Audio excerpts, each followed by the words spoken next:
The Civil Aviation Authority of the Philippines stressed the need to urgently upgrade the airport's air traffic control system. However, CAAP doubts that the New Year's Day snag was due to a cyber attack.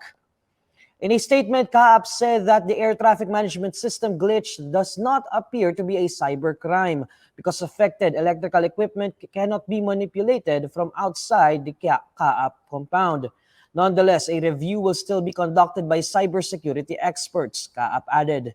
National Security Advisor Clarita Carlos was also quoted as saying in the same statement that aviation, communications, and electrical equipment should be declared as vital to national security in order to facilitate the purchase and prevent a repeat of the hitch.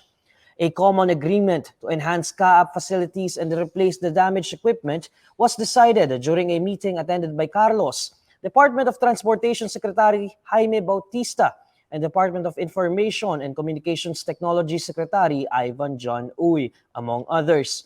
Meanwhile, Senator Grace Poe said on Wednesday that the Senate will be looking into the mishap.